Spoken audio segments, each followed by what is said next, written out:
Сәлем достар, подагра деген не? Подаграны емдеу мүмкін бе деген сұрақтарға бүгін жауап беретін боламын. Мені жоғалту алмас үшін лайк басып, каналыма тіркеліп, жаңа видеоларымды көріп отыру үшін қоңырауша белгісін басып қойыңыз. Алдағы уақытта денсаулыққа пайдалы кеңестермен көбірек бөлісетін боламын. Қазақта подаграны тұз байлану деп атайды. Тұз байлану буын қабынуының немесе артрит ауруының ең көп тараған түрлерінің бірі. Подагра грек тілінен аударғанда аяқ үшін қақпан деген мағынаны білдіреді. Подагра организмде зат алмасу процесінің бұзылуынан, қанда несеп қышқылының артуы мен оның тұздарының буындарда, дене мүшелерінің басқа тіндерінде жиналуынан пайда болатын созылмалы ауру. Яғни бұл кеселге шалдығуға тәнде несеп қышқылының көбейіп кетуі себеп болады. Және бұл кеселге ұшырағандарға әдетте несеп қышқылы шамадан тыс түзіледі. Әрі бүйрек оны тәннен мардымсыз мөлшерде шығарады. Соның салдарынан несеп қышқылының қалдығы біріне бірі қосылады. Содан мөлшерден тыс көбейген несеп қышқылы буынға барып байланады. Ол онда түйіршік кристалл түрінде пайда болады да, сол өзі байланған буынды қабындыра бастайды. Алайда несеп қышқылы мен подагра сырқатының арасында тікелей байланыс жоқ. Тіпті кейде бұл науқасқа несеп қышқылы қалыпты деңгейдегі кісілер де ұшырайды. Негізі несеп қышқылының молайып кетуіне бүйрек қызметінің бұзылуы негізгі себеп болады. Сонымен қатар бұған кейде дәрі-дәрмектік препараттардың да қайсы бір түрлерін қабылдауда қозғау салады. Подагра ауруымен шамамен 1000-ның ішінде бір адам ауырады. Бұл аурумен еркек адамдар әйелдерге қарағанда 20 есе көп ауырады. Ауру әдетте ерлерде 40 жастан кейін, әйелдерде етеккір үзілісінен кейін дамиды. Подагра неден пайда болады? Подагра дертінің дамуында тұқымқуалаушылық белгілі бір деңгейде рөл ойнайды. Бейімдеуші факторлар: әдеттен артық мөлшерден тамақтану, бірыңғай ет тағамдары, алкогольді ішімдіктерді пайдалану, аз қимылды өмір салты, бүйрек жеткіліксіздігі мен қан аурулары кезінде де жиі кездеседі. Негізгі белгілері: дене мүшелерінің бір буыны немесе бір-екі буыны ісініп қызарады. Зақымданған буын жанға батып ауырады. Осындай сырқатты күй бірнеше аптаға созылады. Мұндай жағдайды көбінесе подагра ұстамасы деп атайды. Ұстама көбінесе түнгі мезгілде күшейеді. Буынның зақымданған тұсы ыстық болып қызынып, сипағанда алақанға білініп тұрады. Және мұндайда тұз байланған тұстың сезімталдығы артып, науқас саусақ тигізгеннің өзін көтере алмайды. Бұл дертке негізінен бақайдың буыны шалдығады. Сонымен қатар алақанның, саусақтың, тізенің, тағы да басқа дене мүшелерінің буындарда ұшырауы әбден мүмкін. Қайсы бір жағдайда буынға қоса сіңірдің де қабынуы ықтимал. Подагра ұстамасы ұзақ уақыт бойы жиі қайталанып тұрса, буын елеулі түрде зақымға ұшырайды. Оның қозғалып, өз қызметін атқаруы қиындайды. Кейбір жағдайларда буын терісінің астында немесе құлақ қалқаның маңайында ақ түйнектер түзіледі.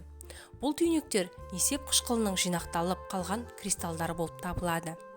Подаграның диагностикасы. Диагнозы ревматолог науқасқа сұрақтар қоя отырып, науқастың ауырған жерін қарай отырып анықтайды. Қанның биохимиялық талдауында зәр қышқылының мөлшері мен құрамы анықталады. Кей жағдайларда рентгенге түсіріп немесе буын сұйықтығын алып анықтау қажет болады. Подаграны емдеу. Өкінішке орай подаграны толықтай емдеу мүмкін емес, бірақ бақылауда ұстауға болады. Ол үшін ең алдымен тамақтану тәртібін реттеп, тамақ кестесінен шарап, ет, сыра, жас малдың еті, суп тағамдар, саңырауқұлақ, балық уылдырығы секілді тағамдарды алып тастау керек.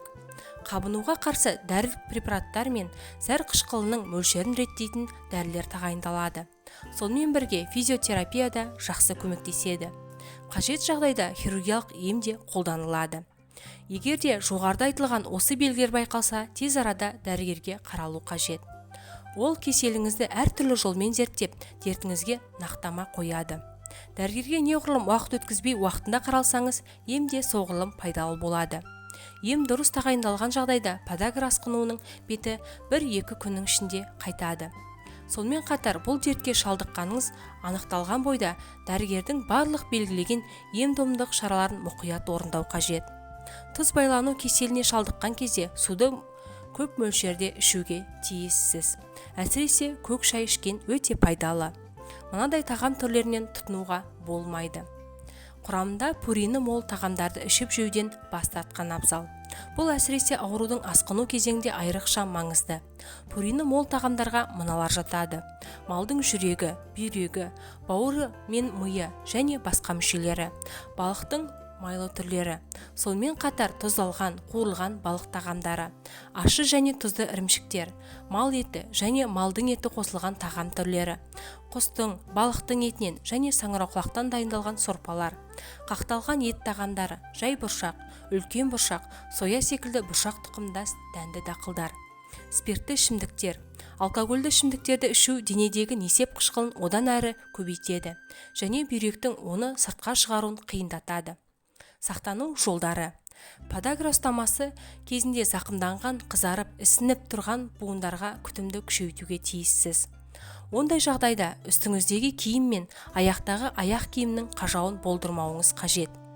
Денеңіздің салмағын үнемі қадағалап отыру керек. Алайда өз бетіңізше салмақ қуамын деп ешқандай шара қолданбаңыз. Сіз денсаулығыңызға қатысты не істесеңіз де дәрігердің бақылауында болуыңыз шарт.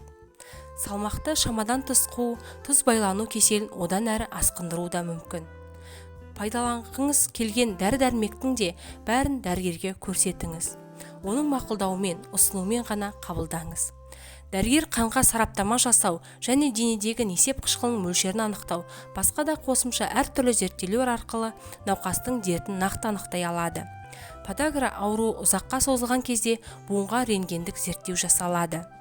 Дәрігер асқынған подаграға дәрі-дәрмектік ем тағайындайды.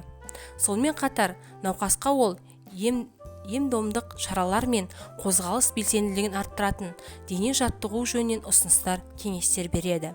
Дәрігердің қосымша зерттеулері арқылы таңдаған емдік тәсілдері қандағы несеп қышқылын азайтуға бағытталады.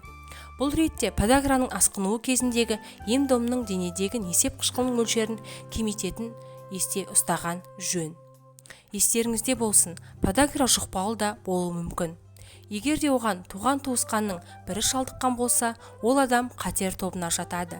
Яғни подаграның оларға да таралуы ғажап емес.